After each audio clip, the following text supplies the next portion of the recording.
మనం ఈ series start చేసి లీన్ కట్ ఫేజ్ 1 ఫేజ్ 2 ఇప్పటికి 6 months అవుతుంది. స్టార్టింగ్ డేలో నేను ఎలా ఉన్నానో ఇప్పుడు ఎలా ఉన్నానో మీరైతే క్లియర్ కట్ డిఫరెన్స్ అయితే మీరు చూడొచ్చు.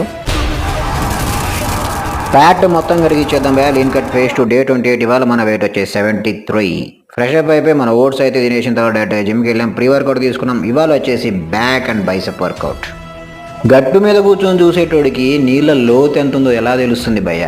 దిగితేనే కదా లోతు ఎంత ఉందో తెలుస్తుంది. అలాగే యూట్యూబ్ అను ఇన్స్టాగ్రామ్ స్క్రోల్ చేసేవాడికి తెలియదు, జిమ్ చేసేటోడికి మాత్రమే ఈ కష్టం అంటే ఏంటో తెలుస్తుంది. Back and bicep workout complete అయిపోయిన తర్వాత ఇది మన పంపింగ్. ఇవాళ బ్యాక్ పోజింగ్. మన ఫేవరెట్ వే ప్రోటీన్ అయితే తాగేసిన తర్వాత ఇంటికి వచ్చి చికెన్ రైస్ తిని కాసేపు రిలాక్స్ అయిన తర్వాత మళ్ళీ బ్లాక్ కాఫీ తాగి ఈవినింగ్ సెషన్ కార్డియో కూడా కంప్లీట్ చేసుకున్న తర్వాత మళ్ళీ ఇంటికి వచ్చి చికెన్ రైస్ తినేసాను అండ్ పెప్సీ కూడా తాగాను. Tata bye bye, see you.